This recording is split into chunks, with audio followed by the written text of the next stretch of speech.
Okay, good afternoon, everyone. We're here in Washington, D.C., so good morning to those on the West Coast. I know people are still joining, but to be on time, we're going to get started. So we're so happy that so many of you have made it to our Women Making History event hosted by NEI and US WIN. This is the second US WIN programming event of this month. You may have caught our video on women in history. And if not, we'll put the link for the video in the chat for today's webinar. You can also find it through our YouTube channel and our social media outlets. It's a really great thing to see 400 participants join this webinar to hear some of our esteemed executive women talk about the future and what they're working on. So I want to invite you to ask questions. Please be engaged. They're ready to take those questions.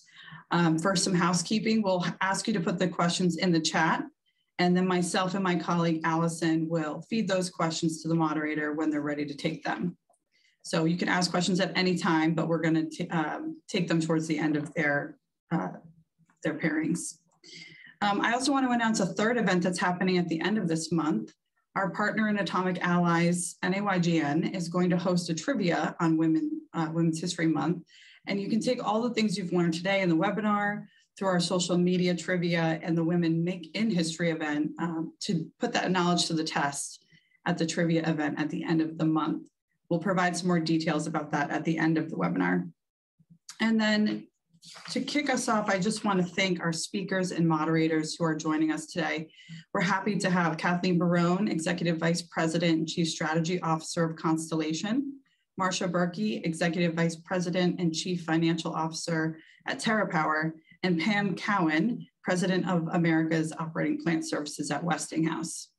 I'd also like to thank our moderators, Victoria Dennis, Chair of US WIN, Juliann Edwards, Vice Chair of US WIN, and Rebecca Salvador, who is a graduate of our next program and on the US WIN Steering Committee. So to kick off the webinar, we have some opening remarks from Maria Korsnick, who is President and CEO of NEI. Maria was the first Chief Nuclear Officer in the industry and is a champion for US WIN as a member of our Executive Advisory Council. So let's hear from Maria, and then we'll begin our webinar. Thanks.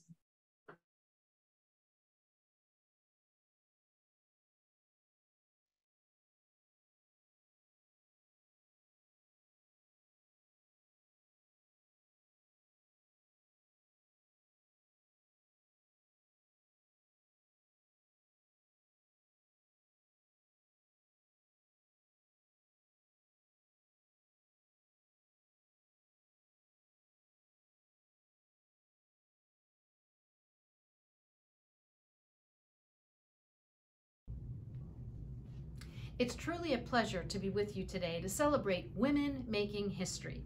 And I'm honored to be joined by women across our industry and very much look forward to the panel discussion in just a few minutes. You know, as I prepared to speak with you today, I spent time reflecting on the theme of the event and what message that I want to leave you with. And two ideas kept coming back to me. The first is just how exciting it is to be part of the nuclear industry today. We're realizing support for nuclear technologies that we've not seen in decades. From Congress, from the Biden administration, from the European Commission. We have customers raising their hands and countries around the world interested in US nuclear exports. We also are on the precipice of a new age of nuclear deployment. As designs move through the licensing process and demonstration projects break ground, new opportunities are opening. Yes, new ways to generate electricity, but also new applications for those nuclear technologies.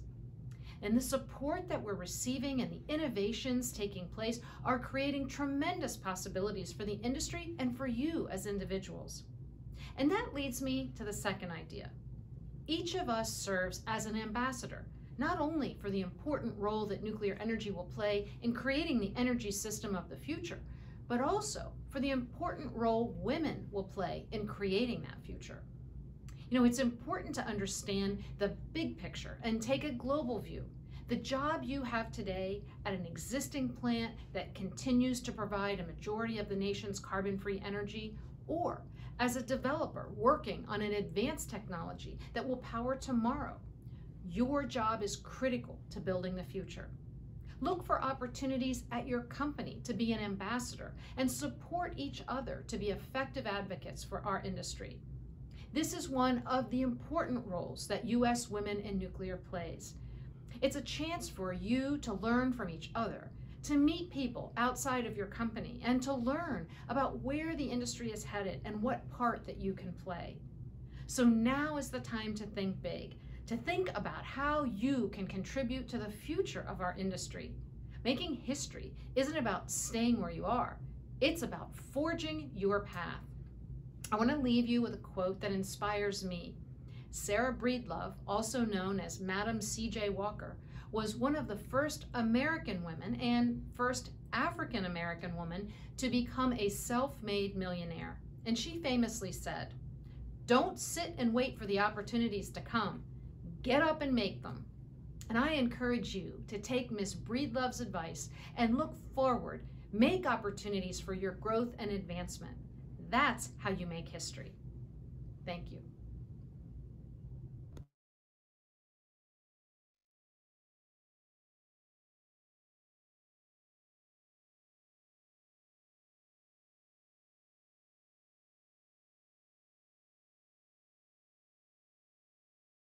Thanks, Maria. So now we're going to turn to our first panelist, and I want to welcome Rebecca Salvador from Constellation to the stage, who's a member of our U.S. Wind Steering Committee, and Kathleen Barron, who's Chief Strategy Officer at Constellation, for their discussion on what they're working on. Take it away. Great, thanks, Kaitlin. Good afternoon, Kathleen. Welcome. Thanks for joining us today. Super excited to be able to connect with you today and really hear your perspectives on a lot of different issues. Certainly, celebrating Women's History Month is a great time to come together, but I think just pointing to Maria's opening remarks, such an exciting time for our industry, lots of challenge, lots of opportunity, and I think our conversations today will be an interesting learning session. So everybody in the audience, I would say, get ready. We're going to cover a lot of ground. Take notes, because there's things that you're going to need to go study up on probably when we're done. So Kathleen, before we get into questions, let's get to know you a little bit better. Like Kaitlin mentioned, you're currently Executive Vice President and Chief Strategy Officer for Constellation, but you've had a really fantastic career, a lot of it covering government and regulatory affairs, public policy. You started out your career as an attorney, and I'm interested to hear, how did you end up in the energy industry to begin with? Well, thanks for the question, Rebecca, and good afternoon, everyone. I'm really honored to be here. Looking forward to hearing from the speakers who come after our session here, Rebecca. But, I think my story may be a little different than most of you. I didn't sort of grow up thinking I was going to spend my life in the energy industry or love it as much as I do. I was a political science major in college. I was always fascinated with government and the ways it could make people's lives better or potentially worse if it wasn't functioning effectively. So it's more focused on the concept of government, and like everyone else in college, looking for a job during the summer at one point, and saw a posting for a role at what was called the American Public Transit Association. And that was really my first exposure to what at that time in the late 80s, they called alternative fuels, which also known as electricity. And became sort of fascinated with, how our economy operates and what powers it. So that, when I got into law school, led me to take classes in both oil, gas, and ultimately in electricity. I went to law school in Texas, so the focus down there was heavily on fossil fuels. And then when I went into private practice, into an energy practice here in DC, really started to focus on what are the alternatives to fossil fuels and how can we green the electricity stack so that we can power more of the economy without emissions. And so that was in the early 90s, mid 90s, and the rest is history, so to speak. Awesome. That's a cool story. Thanks for sharing. And it seems like, just lots of different experiences that likely connect to, a passion just with respect to, how you can make your mark on the world and make things better. Just a little bit on the personal side. Kathleen, I know you're married, you have a couple of children. Could you share with us anything, throughout the journey of your career, when you think about yourself as a working mother, a professional, anything that you learned either through raising your family that has kind of shaped you as a leader today, or maybe the converse, right? Maybe it's things that you learned that made you a better parent. Anything to share there?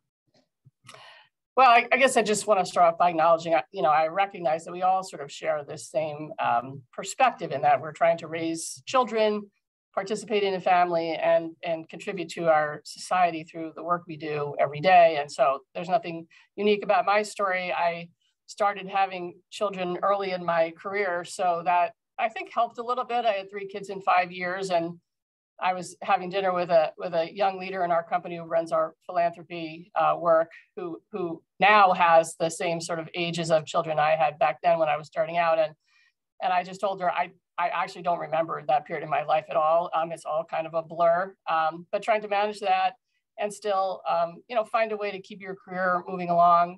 It's a challenge that we all face, and I know many of you out there are facing. So, I think what that taught me is, you just have to follow your own compass. At the time, I chose to switch to a part-time schedule, which my law firm was willing to accommodate.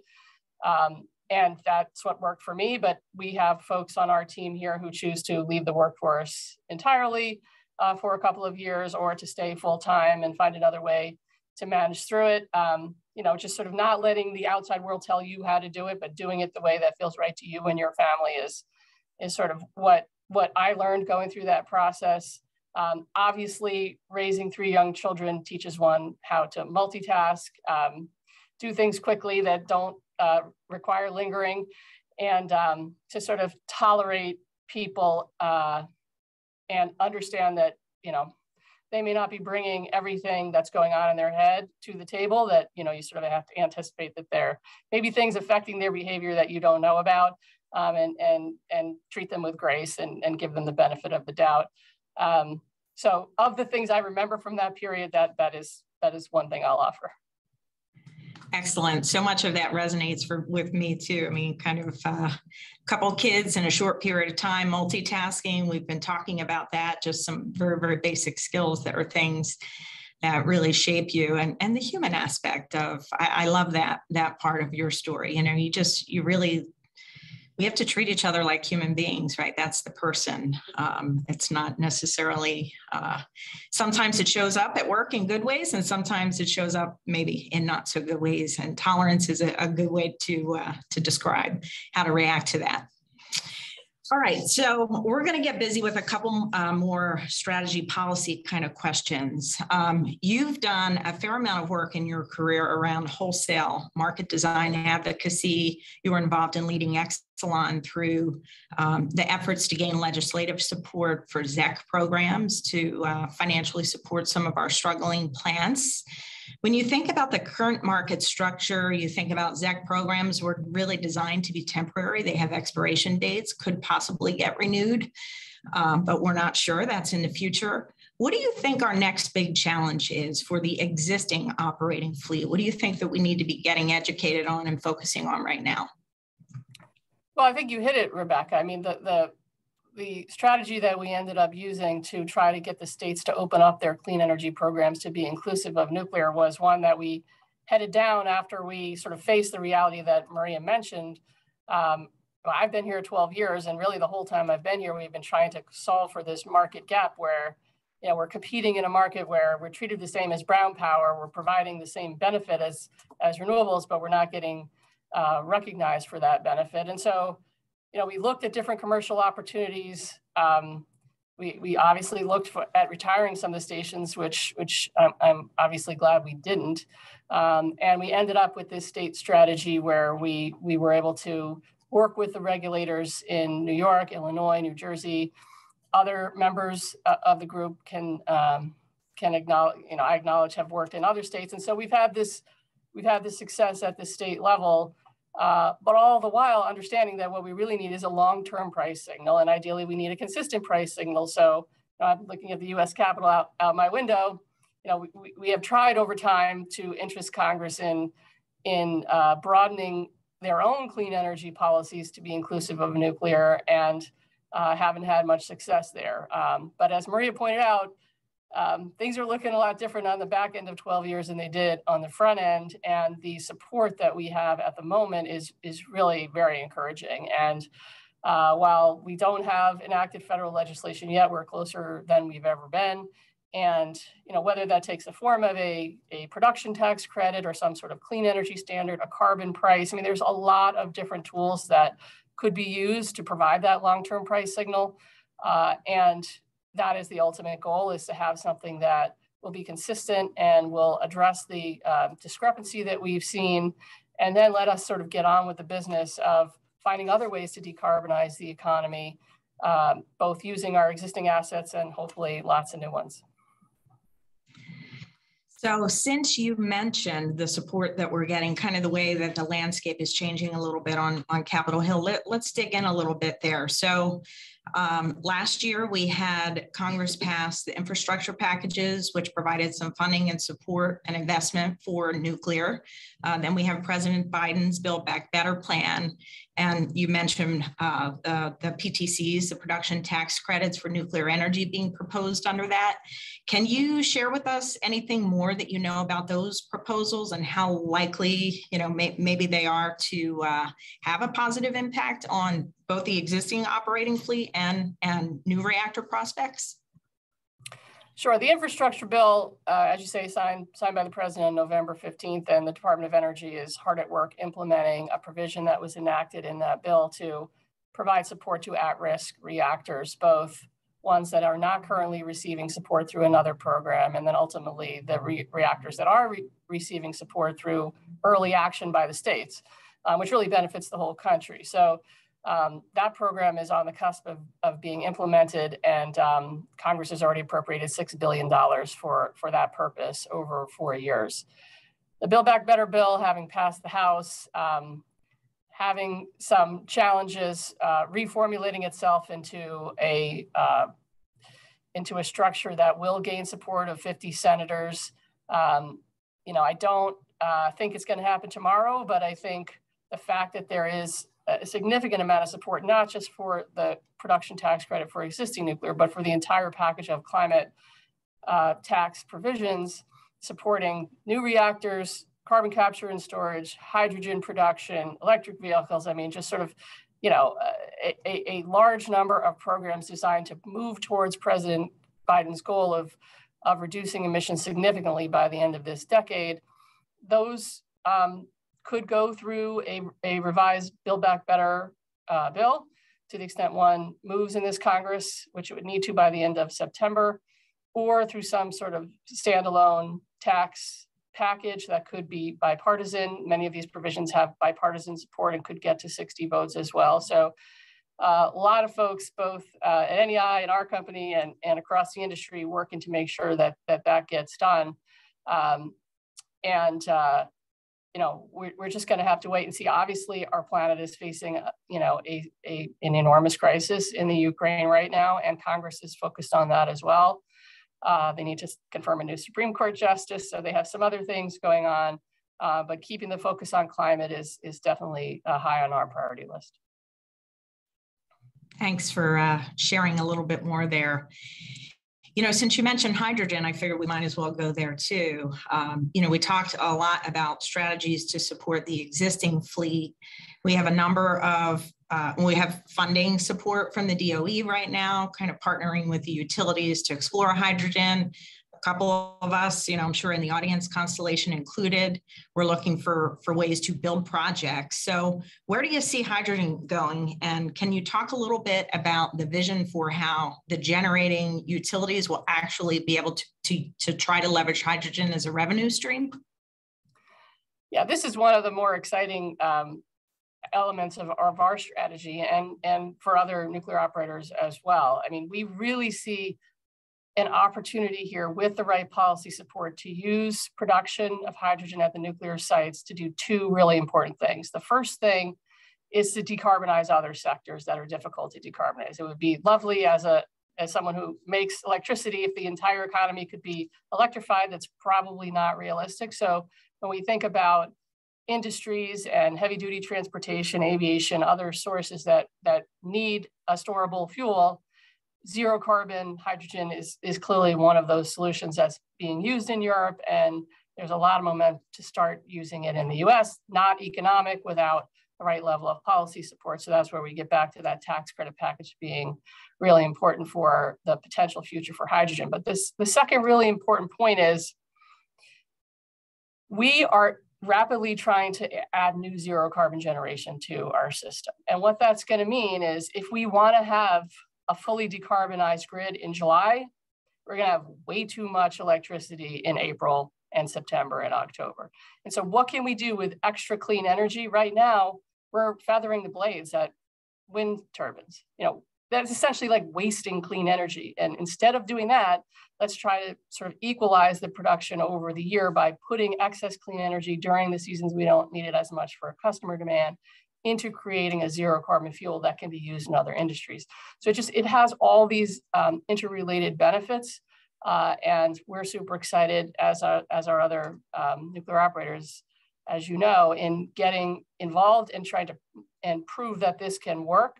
We have a DOE grant already at our 9 Mile station in New York. And we would hope that through the infrastructure funding for hydrogen hubs, as they're calling them, we can participate in proving the concept out in other places as well. Yeah, I think that's an area where I would encourage the audience, just like you said, it's a really exciting area. Just get educated, get involved, because I think that's going to be part of the common vernacular. You know, when we talk about the benefits of carbon-free energy that's supplied by nuclear power, just to be able to articulate, you know, kind of how hydrogen factors into that strategy for sustainability is just an area where we should all get educated. All right, so hydrogen revenue stream, anything else that you see on the front? You know, I'll stay a little bit focused. I'd like to, you know, stay a little bit focused on the existing operating fleet. Anything else that's on the front of business development and, you know, any other things going on there that are worth sharing with our audience?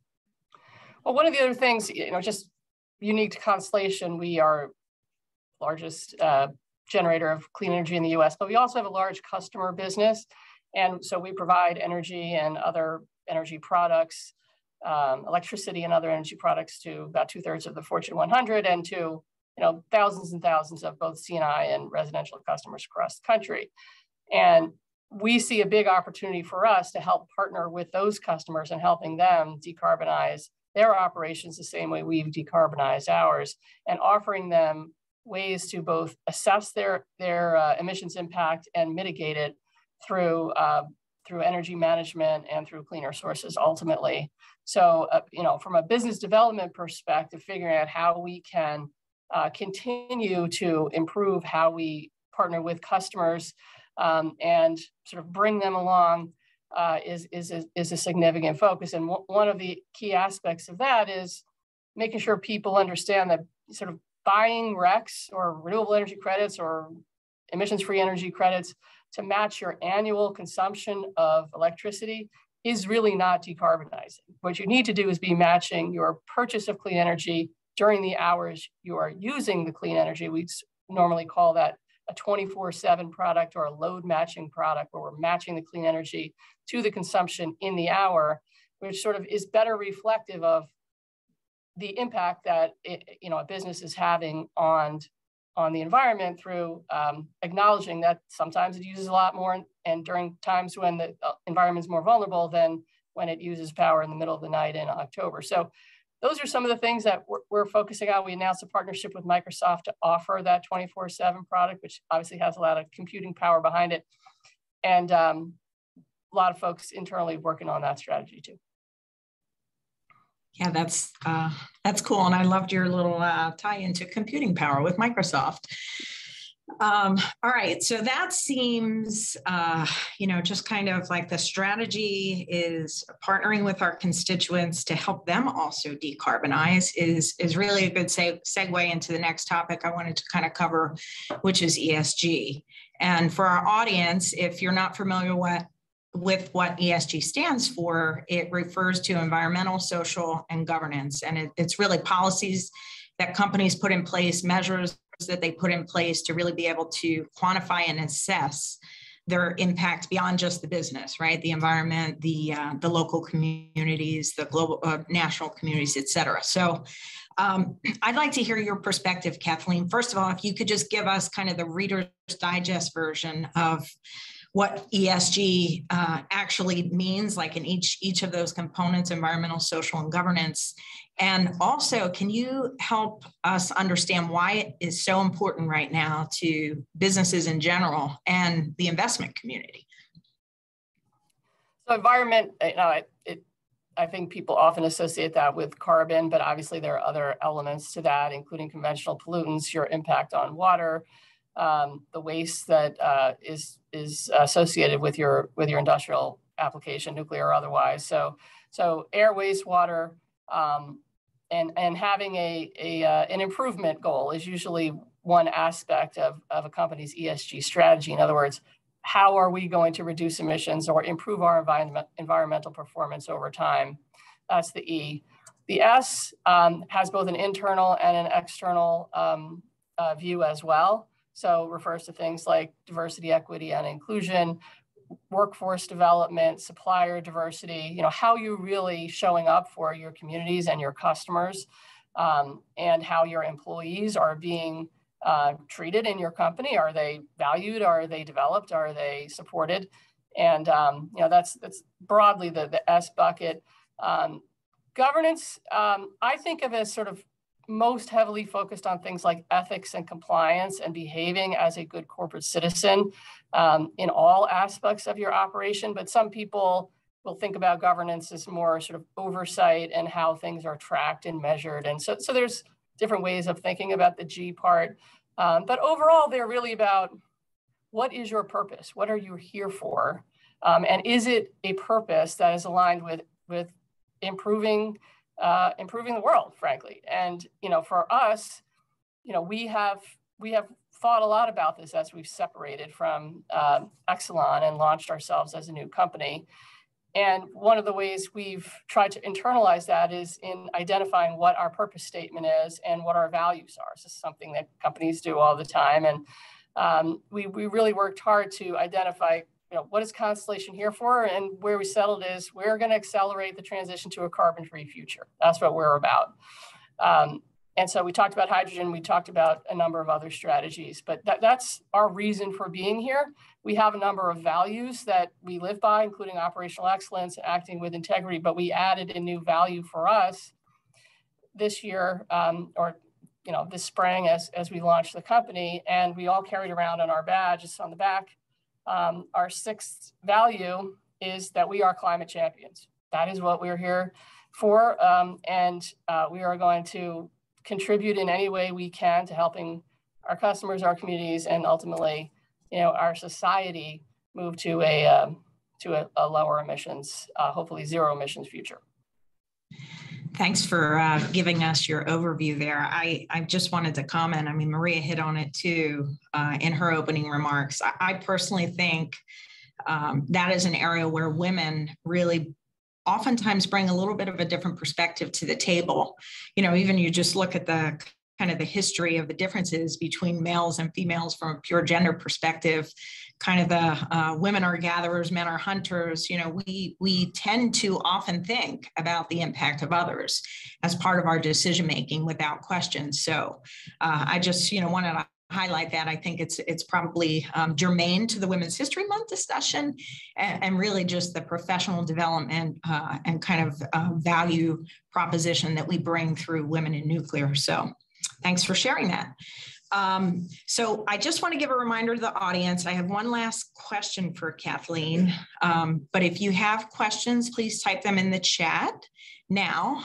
We'll wrap up our conversation and just transition into Q&A. So Kathleen, you mentioned, part of ESG is really focusing on workforce development. And then I kind of overlaid that with the fact that, a lot of the future generations or the incoming generations of the workforce are really purpose motivated. So it's what they're looking for as part of their as part of their career journey, if you will, or part of the business proposition for their employment. But if you think about DEI, the workforce, one of the areas that we with US Wind we're very focused on is supporting the development of women in the technical sectors. So if you think about the energy sector, we're somewhere just under 30% female in the workforce. And if you match that up with, national is somewhere like around 47% female in the workforce. And obviously all of the utility sector, I can say, has, and most general business has a focus on advancing gender diversity in the workforce. What do you think are the key imperatives that we need to stay focused on right now to continue to advance that culture? Equity, inclusion, gender parity in the workforce. Any themes there that you would advise us to stay tuned into or get involved in? Well, I think you're right to use the word culture. I mean, ultimately, in my experience, that's the deciding factor for people, whether they come to an organization and whether they stay. So that's incumbent on everyone to create the culture that is going to be welcoming and respectful of everyone's perspective, women and men. In a company like ours, everything starts with numbers. And so understanding for each leader what your metrics are, where you are in your journey, what that means, not just for hiring and promotion, but for retention and having a regular check-in so that each leader is looking at those numbers with their leader, setting expectations for them in terms of, okay, well, this is good enough, this isn't good enough, and what are you doing to improve? But we really try not to get too overly focused on the numbers because, as you say, I think it comes back to, are we setting, are we living up to the expectations that have been set that, people are going to, they're going to leave if they do not feel like they have a pathway for their contributions to be recognized in whatever way that they want. It's an extremely tight job market.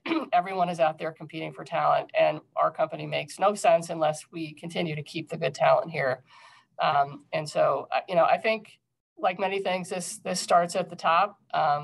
We have a fantastic CEO who spent 2 hours with us in executive committee on this topic yesterday.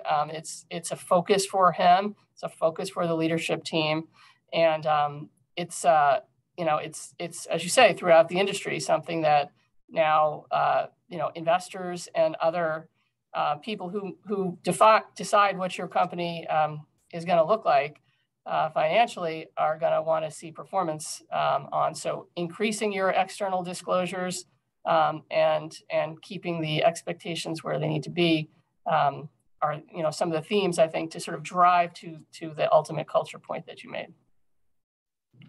Great, thanks. Yeah, I definitely agree with that. Leadership starts with the top, but then you got to pay attention. Are you really moving the needle and measuring it along the way? So, well, thank you for engaging us in a couple of different areas. So at this point, I'd like to turn it back over to Kaitlin. She's going to moderate, kind of feed us some questions that we received from the audience. So Kaitlin? Great, and great discussion. We actually do have 2 questions in the chat and I think a third. So the first is, how do the digital upgrades at Limerick factor into the strategy? Yeah, I'm super excited to see that myself. I'm going to be up at Limerick first week in April. It's also a refueling outage, so you always feel lucky when you get to go to a plant during a refueling outage. But I think that the digital upgrades there, and the reason I'm going to be up there is I'm going to be taking some folks on a tour, and in part it's because of that project. I think that's one of many examples of how, I like to say we have the best people. Our people have figured out ways to keep the level of excellence that we have in terms of our productivity, our capacity factor, our outage duration, all those metrics that get measured by the industry, and find ways to improve. So often they're through advances in technology that we learn through our partnerships with the universities or with other commercial players, and we bring them to life and we show that they work. And so I think that is one of many examples of how we have sort of flip the script a little bit and show that we can do the same excellent work and continue to innovate at our stations while operating them safely. Great. So we have another question in the chat from fellow steering committee member Angie Howard.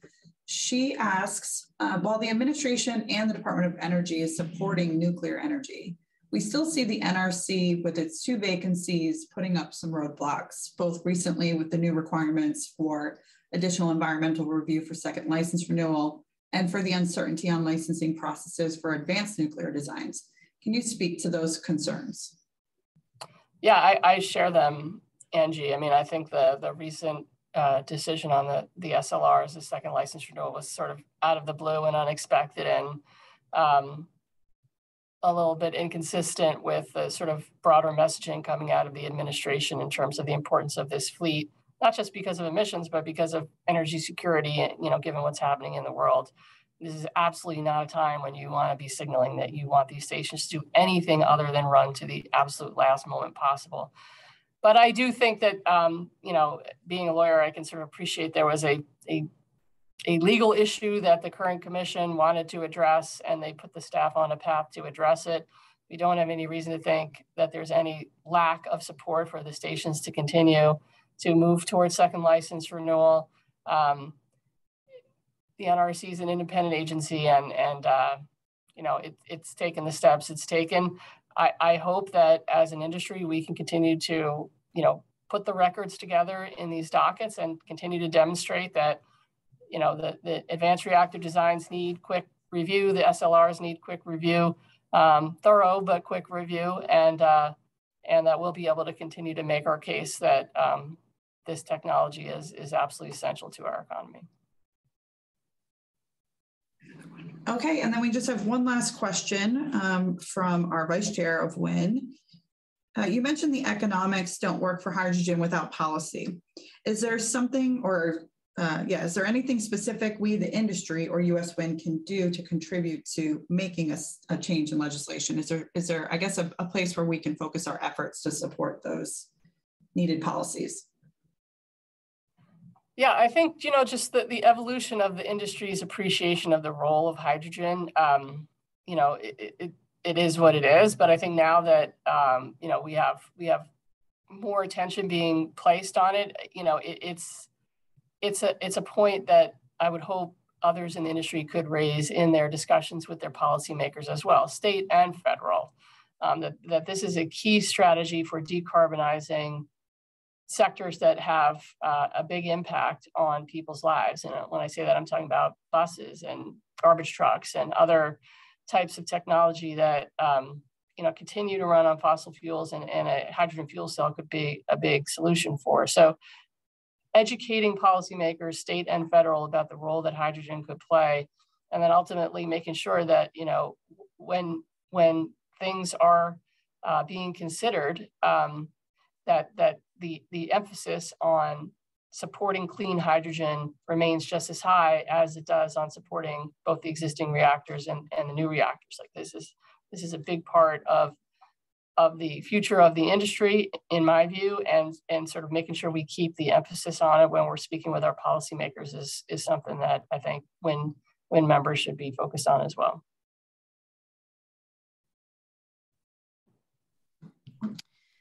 All right. That's all the questions we have, Rebecca. Thank you. Yeah, there's another plug for hydrogen. So go get educated, you know, get yourself schooled up, because I think Kathleen just signaled to us that that's got to be part of our narrative. So anyway, with that, Kathleen, we'd like to thank you for joining us today. Really, you know, covered a lot of ground there and just kind of scratched the surface, but it was certainly great to have you and hear your perspectives. And thank you again. With Thanks, that, Rebecca. Yeah, thanks. With that, we're going to make a quick transition. And so if you could stand by as we introduced our next panelist pairing.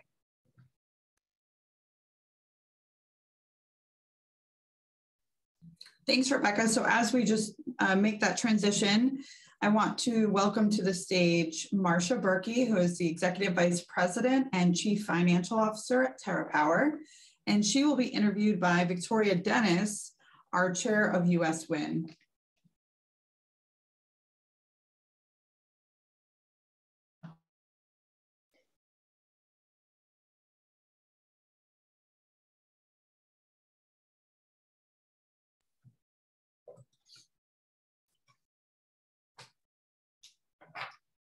Well, good afternoon.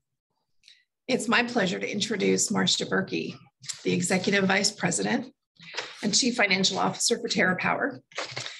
Marcia has been working in the finance and infrastructure for over 30 years. As a banker with Swiss Bank, Marcia worked on Wall Street, raising capital and advising clients in energy and infrastructure. Marcia also worked at Bechtel, where she was a partner and Chief Financial Officer of Bechtel Enterprises, supporting their global project development, helping to develop and privatize roads, water systems, power plants, and telecommunication systems.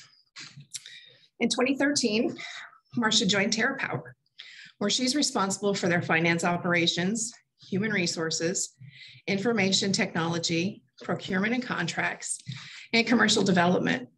So Marcia, thank you for joining us today. Thanks, it's great to be here. We're at an unprecedented moment in history where scientists, entrepreneurs, the government, and investors are all driven by the opportunity to combat climate change. And there's no doubt that nuclear is on the forefront of this conversation. So Marcia, let's talk about the history being made by TerraPower regarding advanced reactors and decarbonization.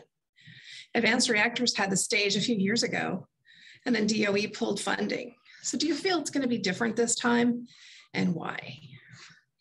I do, and I really have to say I enjoyed the remarks that preceded us, Victoria, and also including Maria's comments, and feel that we're facing some unprecedented times. We have some new things to be very optimistic about, and I think you'll hear that in a couple points that I'll make in response to your question. So first of all, I think leaders in business and government globally are showing, and I would include in that policymakers, for instance, are showing that they are understanding the extreme urgency of the climate crisis and the immense challenge that it will take to get to net zero. And when you look at countries such as the US or UK or France and others' plans to reduce emissions, you can see that there is evidence that there's a strong role for existing as well as new nuclear.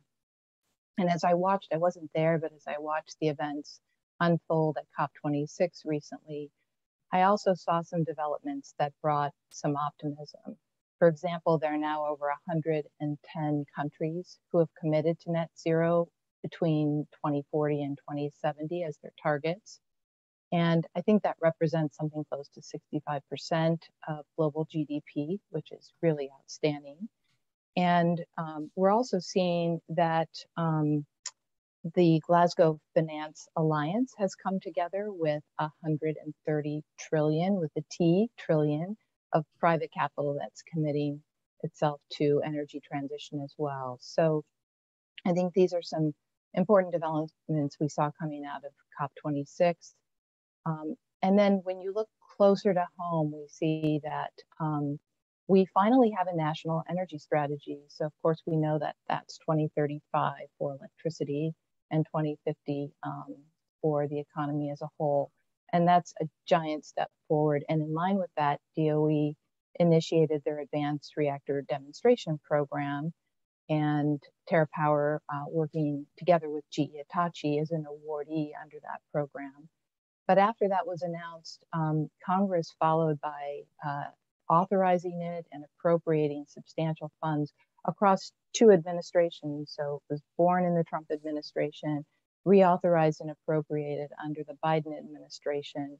And I think that gives that program and many others along with it a lot of political stability.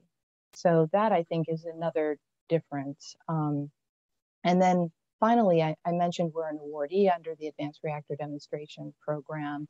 And TerraPower isn't the only company that's innovating in fission and fusion. There are a lot of other companies doing the same.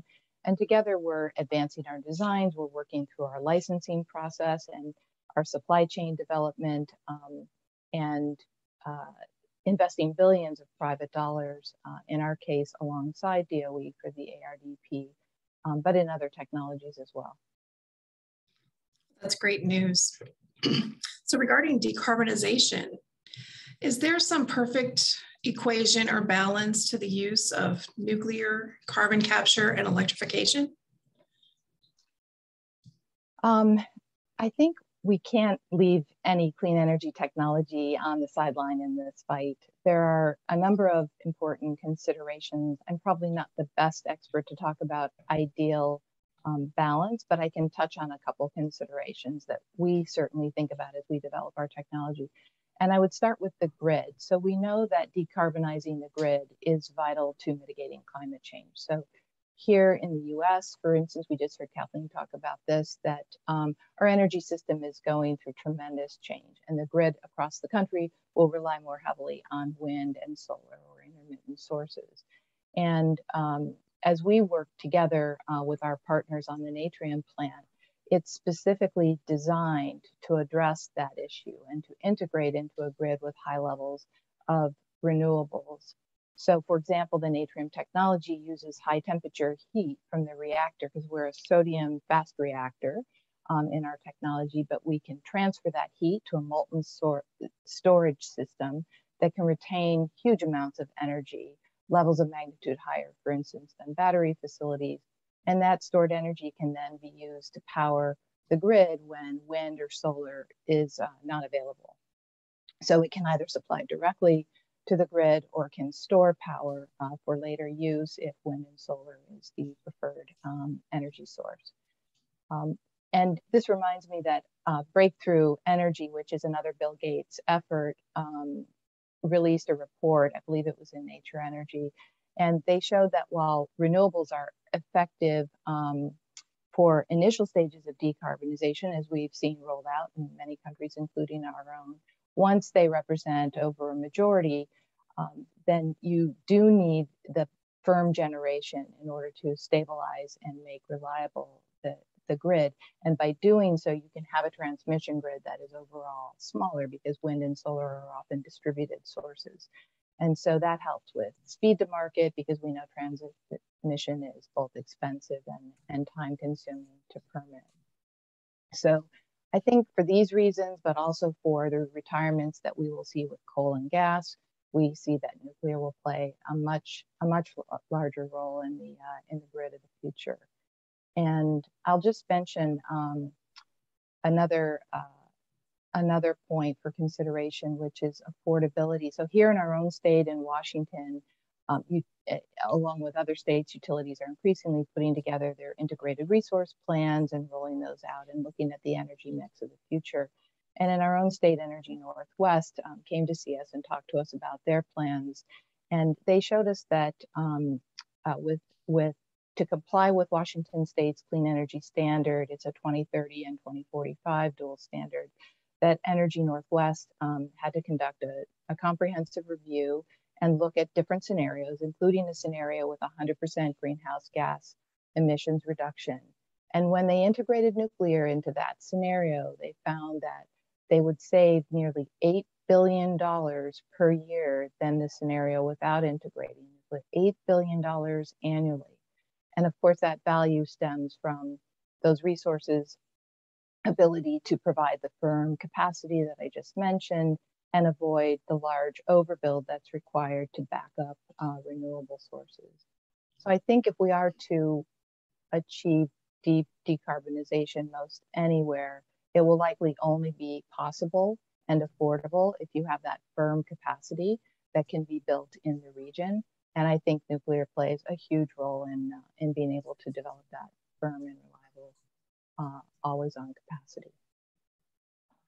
And I could definitely see why when you talk about the savings that they can have, it's so important to have that infrastructure that can support where we're going and knowing that it's going to pay off over time. So there's no doubt that the design, engineering, and licensing of advanced reactors is going to be a heavy lift. So what do you feel is necessary from the industry, vendors, owners, and the government to succeed? I would say two things primarily. One is investment and one is partnership.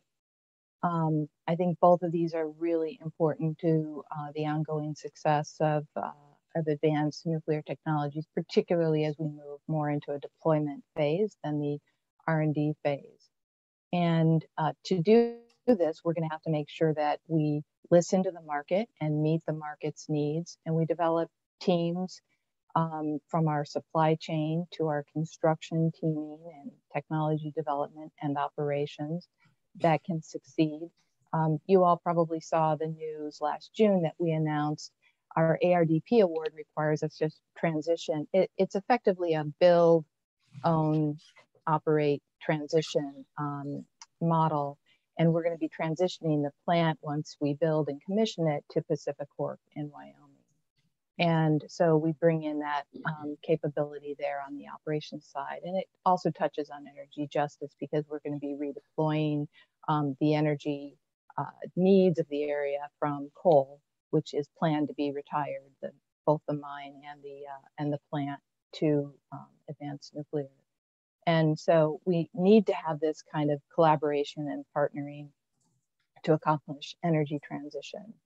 And we'll be needing to innovate really across the board, from siting to licensing to operations and maintenance. For us, we're going to be retraining staff in part from one type of fuel generation to another. And on partnership, so our partnership between TerraPower and DOE brings to the Natrium project DOE's very large commitment, approximately $2 billion to this award on top of the other awards that they made through ARDP. And TerraPower and our partners will match that dollar for dollar. So that's a $4 billion program, 50-50 partnership. And we've also established alongside this a utility advisory group. And with that, we probably have utilities that represent 20 or 25% of the power in the US, supporting some of our key questions on design, licensing, development, and operations. We're also working with national laboratories, most of them, in fact, and commercial suppliers as well. And so I would say that government working together with the private sector is going to need to push really hard on innovation, administrative procedures, as well as technology, and focus a lot also on working toward delivery predictability, because there's nothing that spooks the capital markets more than the lack of predictability in licensing or construction or schedule and budgeting on new nuclear plants. Thank you. Well, like Rebecca did, I'll remind our viewers that if you do have questions for Marcia, please get them in the chat. So we do have one more question. So Marcia, as I was thinking about TerraPower's mission for this final question, I was reflecting on the creation of Tennessee Valley Authority back in 1933 by President Franklin Delano Roosevelt during the Great Depression. While the purpose of the TVA Act had many facets, including flood control, proper use of land for agricultural and industrial development, and national defense, care was taken in the act to ensure that power produced by TVA would be carefully distributed throughout the valley to modernize rural communities and encourage economic development. All that with rates that would stay as low as feasible for the consumers. So your mission and values point to nuclear being a pathway to lifting billions out of poverty. Can you expand on that for our viewers?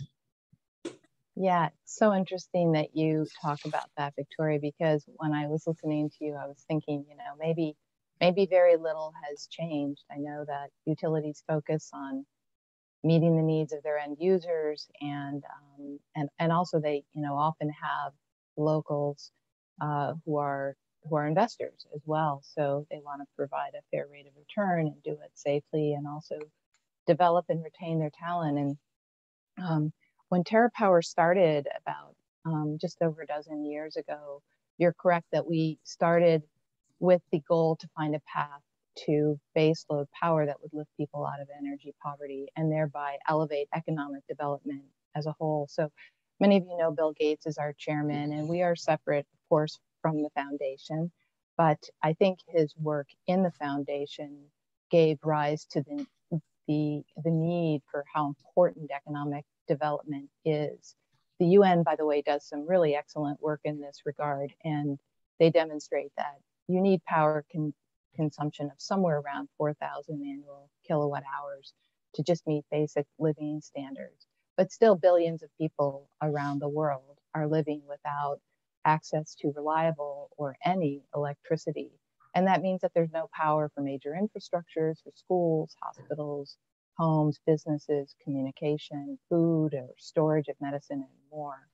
So that was a strong impetus for us. And of course, we believe that global problems like this need to address climate change along with energy poverty, and think that nuclear can play a real key role. So in addition to the negative impacts of energy poverty, approximately 2/3 of the world's energy today still comes from carbon producing sources. We heard Maria talk about that. Nuclear providing about 30% globally and about 50% in the US. And of course, this increases the effects of global warming, adds to pollution, these emitting sources, and the related healthcare concerns that come with emissions, for instance, in parts of the world that have terrible air quality because of the coal production, for instance.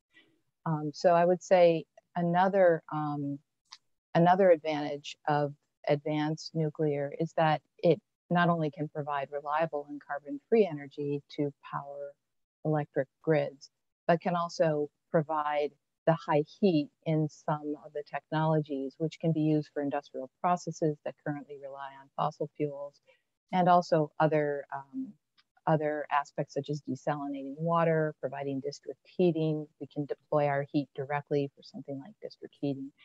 And technologies like hydrogen themselves are very capital intensive.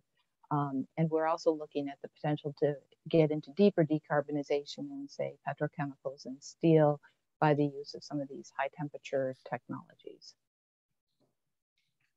It's exciting to consider how many people's lives could be changed for the better forever once we get through this, the new technologies and get all this into place.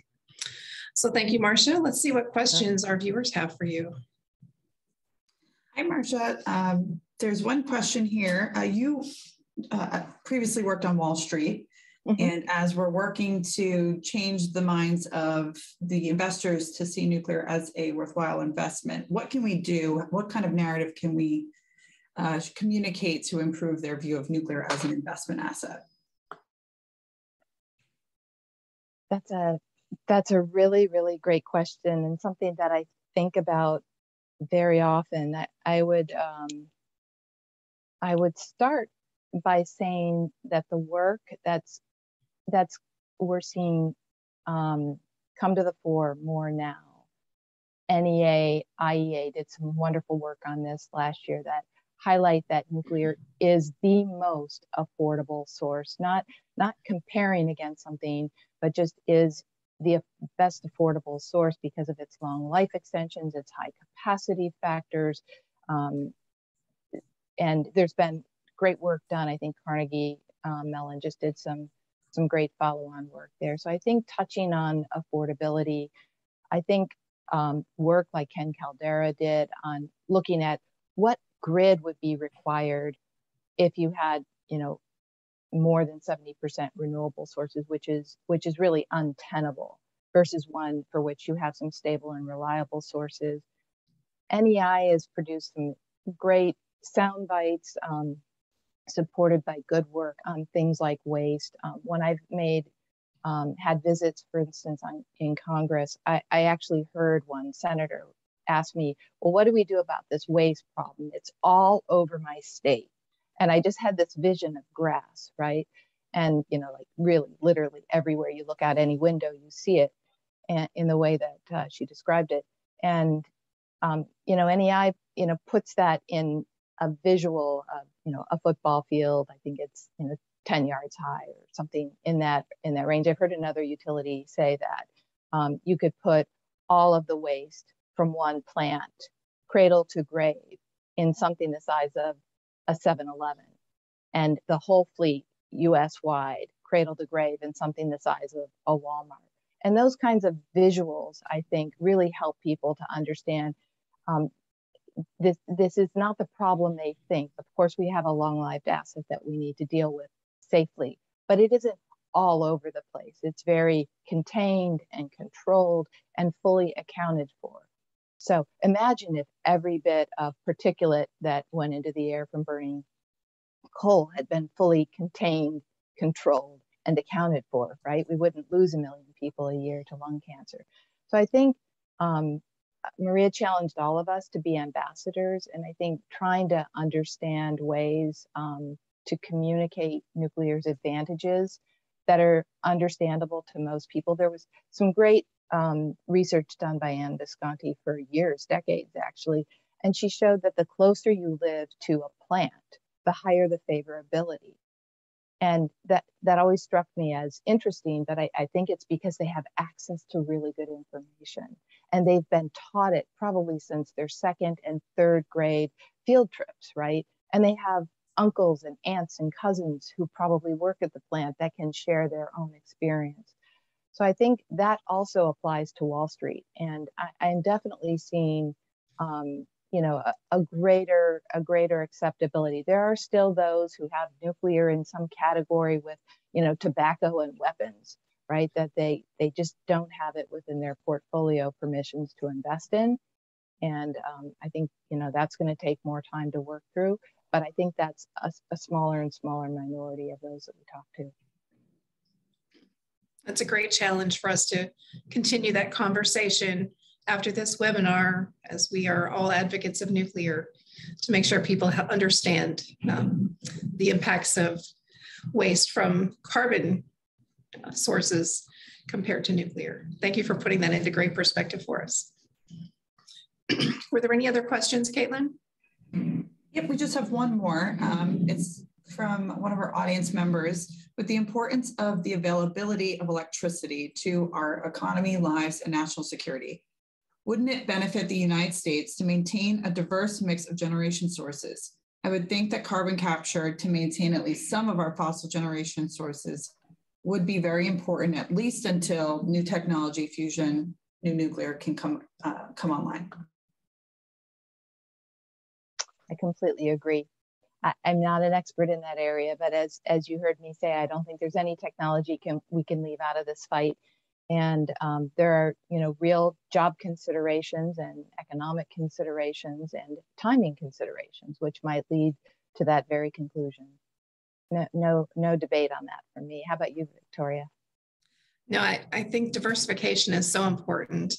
We talk about diversity with people, but diversity of fuel is just as important. So that word has many meanings to me. And being in the nuclear industry, I've thought it's so important to have so many different diverse sources. So as soon as you become reliant on one, that's when you can have a lot of issues. So once that pipeline has any kind of an interruption. Well, Marcia, I wanted to thank you today for your perspectives on the industry. During this Women's History Month, we were so glad to be able to speak to you as a woman making history. So thank you. Thank you. And everyone on this panel, as well as those who are listening, are doing the very same. It takes a village and we're all doing this together. So I thank each one of you for listening today and all that you're doing to help the industry move forward, and really appreciate the opportunity to talk today. Thank you. Happy Women's History Month. And I'll turn it back to Kaitlin.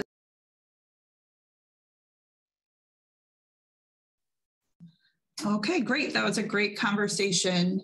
And we are now ready to welcome our final pairing. We have Juliann Edwards, who is the is the Vice Chair of US WIN. And we have Pam Cowan, who is the President of America's Operating Plant Services for Westinghouse. Hi, everyone. And Kaitlin, thanks for the promotion. I like the chief title.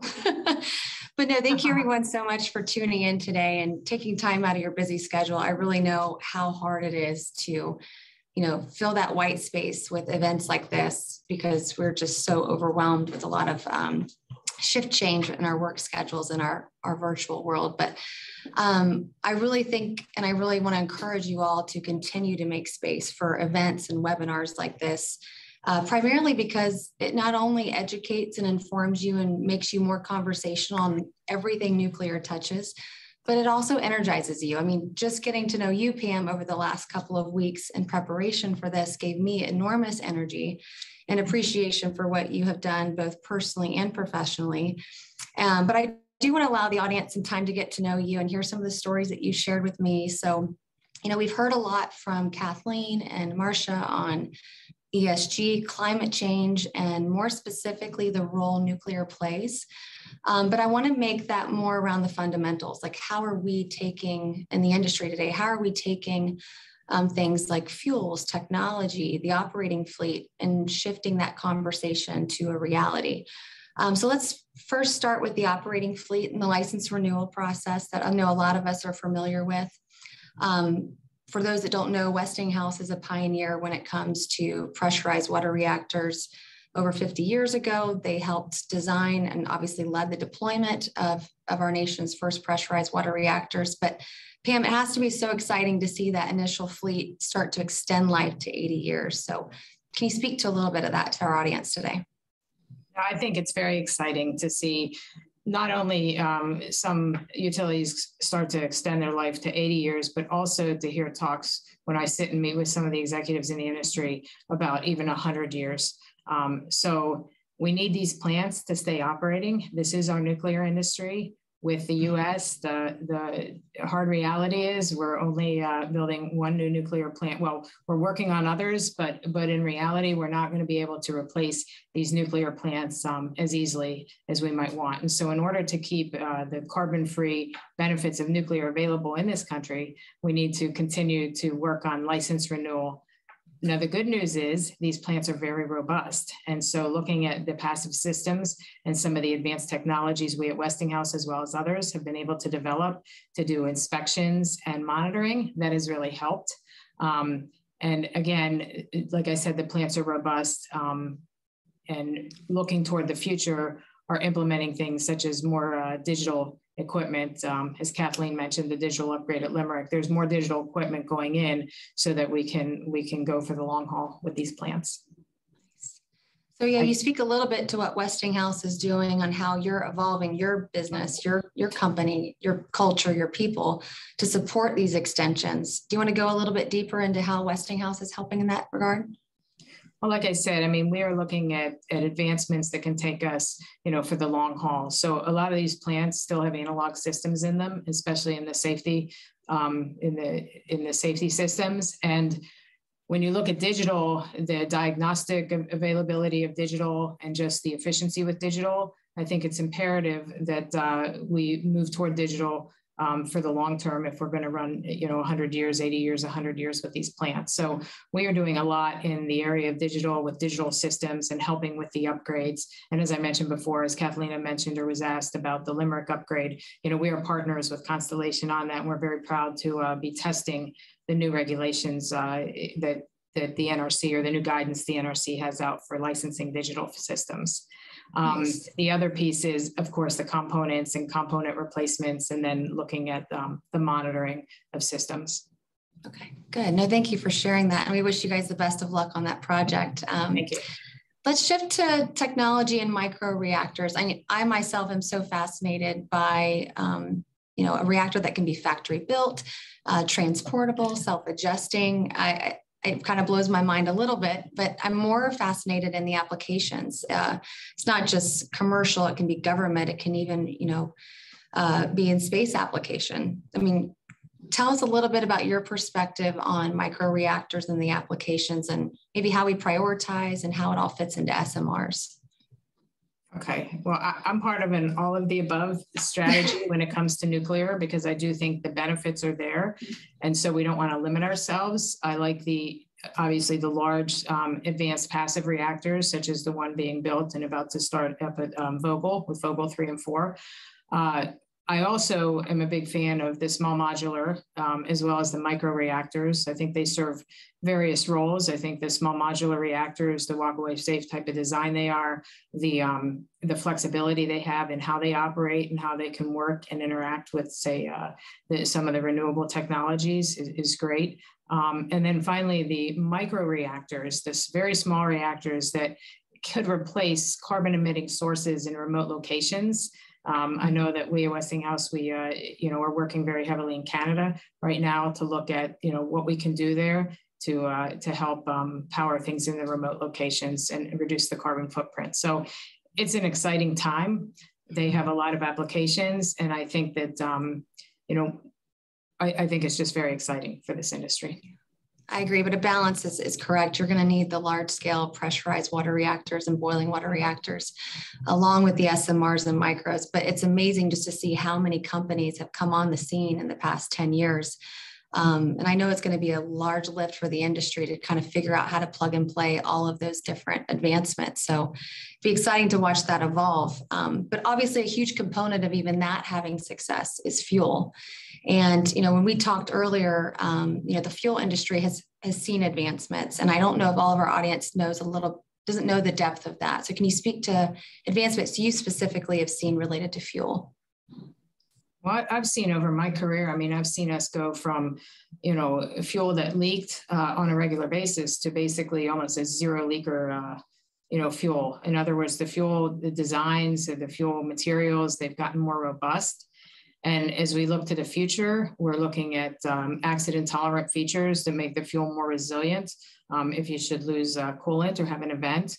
We're pairing that with the needs of the industry, such as with going to longer cycle length and also going to higher enrichment, higher burnup. So it's all tied in. And the good news is it's all moving in a really good direction from a safety perspective, as well as from an economic perspective. So I do, if you look way ahead, and not everyone's with me on this, but I do see where, if we do advance the fuels in the current reactors to the point where we can take advantage of accident tolerant properties even more, then we can help the economics more with reducing the need for all the equipment. If you can not have to respond so quickly to an event because your fuel is more tolerant to losing coolant, then I think there's a lot of benefits to the plant economically. We're a little ways off from that, but there's research going on stronger fuel pellets, uranium silicide, and different designs to help make that a reality eventually. Yeah, a lot has evolved over the past 10, 15, 20 years, but definitely more advancements in more recent years. And so it's exciting to see that movement. Let's maybe pivot a little bit to your involvement with this organization who's hosting this event, Women in Nuclear, the Atomic Allies. Pam, just getting to know you, your 30-year history, you've obviously have been a big part of Women in Nuclear. And, as you talk and hear about Kathleen and Marcia talk about diversity, equity, inclusion, and ESG, I think the WIN organization plays such a key role in that. But I really just love the art of storytelling. I think people can connect with that. And I know you have an arsenal of stories related to your 30-year history, but can you tell us your experience through this organization, through WIN? Sure. And yeah, we don't have enough time for all my stories, but I did want to start with something that I thought was sort of telling. And because Kathleen mentioned her children, I'm going to mention, I have a son, and I used to bring him into the office occasionally. And one time he was in the office and he looked at a picture I had up, and it was from an industry meeting. And he said, "Mommy, where are all the girls?" And I realized at that point, I looked at it and I realized it was me and one other woman out of probably 30 people at this conference. So it was very telling because he noticed that and I was blind to it. I didn't even see it anymore because I was so used to it. So when WIN came into the picture in the US in 1999, I was excited to be part of the first meeting right here in Washington, DC. It was a joint global and national WIN meeting. And I'll remember that meeting. I always remember how old WIN is because I was pregnant with my son at that meeting. And it was very empowering because I went to the meeting, and at the time I was on shift in the control room at Salem as an operator. And I really didn't realize that there were other women who had, been pregnant in the control room or pregnant in ops. And it was the first time through that interconnection with just other women in the industry that it showed me, I wasn't the first one going through this. And it was, I felt very empowered. I also felt the connection worldwide because I sat at lunch next to two Finns from the plant there, and we shared stories, and it was just very empowering. So I really enjoyed it. But the early WIN was interesting because the next meeting, I think, was in Las Vegas, or either the second or third meeting. And I went there, and I remember we had, I'll never forget this, we had a guy speaking to us about how to dress. And that was the key to success, how to dress. And he said, now don't wear any, too high heels or too short skirts or something. But it was a very, I thought, this is interesting. Here we are at a WIN meeting and I don't feel super empowered because I have a guy telling me how to dress. But I know it was with the best intentions, but I do think we've come a long way with WIN, with the topics, with the relevance. So one thing I did, when I was at NEI about 5 or 6 years ago, I had the opportunity to be the executive sponsor of this organization of WIN. And one of the things we knew we needed to do was we needed to help the women in the industry. We wanted to springboard and really support the advancement of women in nuclear. And to do that, we formed an executive advisory council. And we picked, I wanted to, similar to Delivering Nuclear Promise, where the advisory council on that was, it was the CNOs. We wanted support from the very top at these sites so that we could make room for, advancement of women. And I picked I went to the NSIAC, which is, where all the CNOs are. It's the industry meeting here. And I said, who wants to be, on the panel? So we got people to be on the council, on the advisory council. And I went and presented it to the board at NEI. And I'll never forget Neil Cohen, who was newer to nuclear. And he was sitting in that meeting. He said, Pam, you probably realize, it's all men.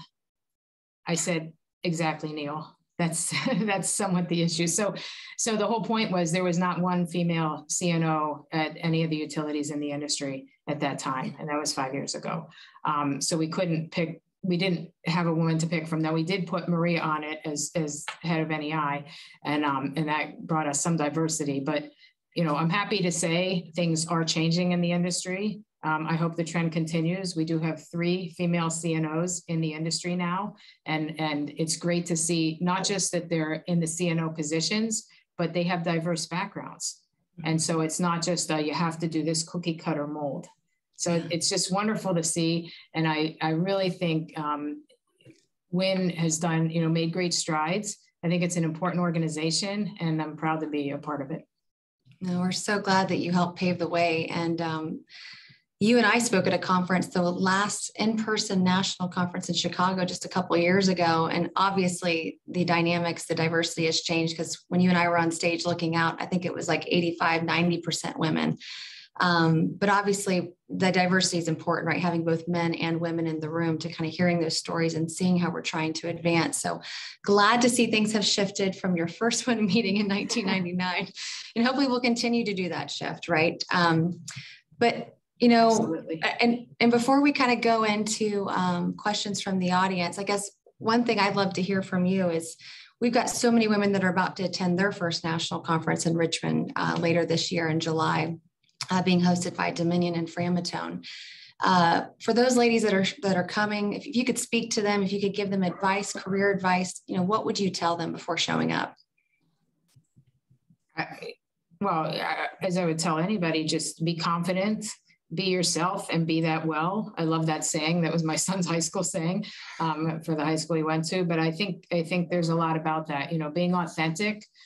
We all have strengths and just play to your strengths and make sure that you're aware of your weaknesses and compensate. But overall, everyone brings something to the table.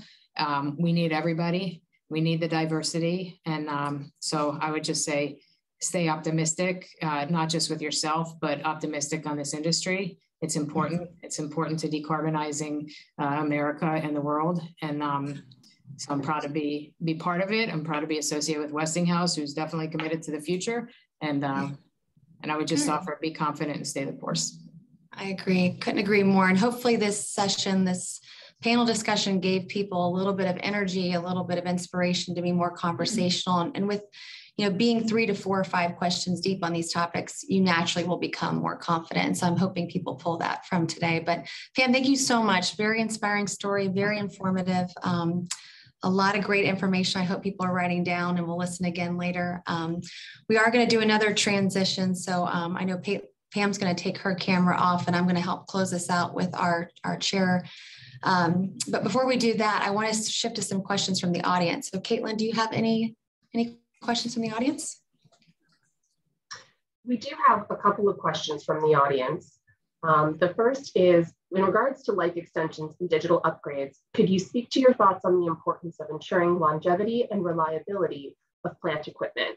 Second, with all the plant life extensions, what do you think the prospect of fuel reprocessing is in the United States? Okay, so that's quite a question. Well, I think, obviously, I think reliability is everything. I mean, as we saw, you know, as I've seen throughout my career, an incident at any nuclear plant in the country is an incident everywhere in the world and in the country. So we need to keep, I think the reliability of the equipment's important. One interesting thing with license renewal is it's not necessarily about the active components, because we do have preventative maintenance and we do have reliability programs around those, and we do replace them every so often, and we perform maintenance. It's really more about the passive equipment, the large piping, the underground cables that have been buried, and testing those. So I think that's, you know, both of those are important to maintain a good active program with maintenance, as well as to do the passive and make sure it's all reliable. And that's why, you know, candidly, with digital, it is important, because with digital systems, I understand that the licensing is difficult because a lot of the NRC regulations were promulgated prior to even envisioning digital, but I think it's important to advance the digital because they are self-diagnostic. So, you know, with an analog channel, you do, say, a test every 7 days, and that's when you discover there was a failure in the channel. With digital, it's self-diagnosis, and you know right away if you have one of your channels fail on a system. So again, focusing on that, focusing on upgrading, and focusing on maintaining reliability is extremely important. The prospects for fuel reprocessing, we could do fuel reprocessing, it's just not cost effective. So I think we're not going to see reprocessing start unless we have, you know, it started at a government level with some kind of assistance. You know, we were looking at reprocessing at one point at West Valley, and fuel was actually shipped there for the reprocessing and then shipped back. But right now, I think it's just not as economical. And so I think the economics have to change to see it. Do I think we'll eventually see it? Perhaps. Hope so. Kaitlin? One breezy question for you. Who are the 3 female CNOs? So the 3 female CNOs are Maria Lacal from Arizona Public Service, Kim Harshaw from South Texas, and Paula Gerfen from PG&E. Yeah. So it's very exciting. And they all have different backgrounds. So They do. And one more question that just came in. How are the cybersecurity risks being mitigated as plants are becoming increasingly dependent on digital parts? Well, you know, obviously you have to look at data diodes, you have to look at isolation, you have to look at the access controls. What's always interesting to me is you can build the best controls on a digital system, and sometimes it's the people who are the weak link, you know, if they're asked for information and stuff like that. So I just think it's a matter of having a number of, you know, having the ability to isolate and detect this system. I know that there's regulations around that. I know that companies, you know, our company included, work very hard to protect our digital assets. And we do build that into our designs. So it's a matter of, you know, putting it in the design itself, as well as protecting, isolating it at times if needed, but also making sure that people who have access to it understand their vulnerability as well to be exploited. Definitely a topic that's not just specific to nuclear. There's many industries that are trying to digitize and evolve, but also manage that cybersecurity risk. It's so great. So great answers, Pam. Thank you so much for your time. And thank you for the audience for giving us some great softball questions. We really appreciate the engagement. Thank you. Yes. So we will start to close out today's session. While Victoria is coming back online, I do want to inform everybody that today's session is recorded. Women in Nuclear has a YouTube channel. So for colleagues, a boss, or an employee that works for you that was unable to join in, please encourage them to go back and check that link out. Also, I just want to also thank another again, to our panelists for giving us time, allowing us to kind of dive into what they deal with day to day and how they're making history. And what a great time to do it, because it's Women's History Month. So with that, I believe Victoria should be coming online. I'll give her a second. I see a lot of comments in the chat. Thank you guys so much for your gratitude and for leaning in again. All right, Victoria, what do you think? Did we pull it off? Oh, I think it was fantastic. It was exciting to hear directly from our fellow female leaders who are making history in nuclear. One thing we didn't talk about that I know is on all of our minds is what's happening over in the Ukraine. So we did want to take a moment to say that our thoughts and prayers go out to all the citizens of the Ukraine, and especially to the nuclear power plant workers and their families. We'll continue to advocate and support through the American Nuclear Society's Humanitarian Workers Fund. And the link can be found in the chat for those of you who'd also like to support. It's so important. No, thank you for that reminder, Victoria. Our Atomic Allies are trying to do everything we can to support ANS for taking the charge on that humanitarian fund. So huge thanks to them. Also, just a quick reminder, Kaitlin mentioned it in the beginning of the conference that we have a final closeout event for Women's History Month. The Atomic Allies will be hosting a trivia night on March 31st. It'll be from 7 to 9 p.m. Eastern. Details on that event and links on how to register can be found in the chat. And we also encourage you to also take a look at the content that we've put together on social media, also the video that was launched on March 8th with Osama Beg. A lot of good content in there that will help not only make you conversational and a little bit deeper in your day-to-day, but also get you a little bit more educated on the women in history before us. And Kaitlin said that she will email the link out as well to the participants on the webinar. So I also wanted to mention that on July 25th to 27th, we hope to see you all in person in Richmond, Virginia for the National Wind Conference, co-hosted by Dominion Energy and Framatome. It's been too long since we've gotten to get together in person. And then finally, I want to thank NEI and everyone at NEI that helped produce this video. Very proud to be recognizing women in history. And I encourage all of you to continue to find ways to celebrate women making history this month. Thank you all. Thanks, guys.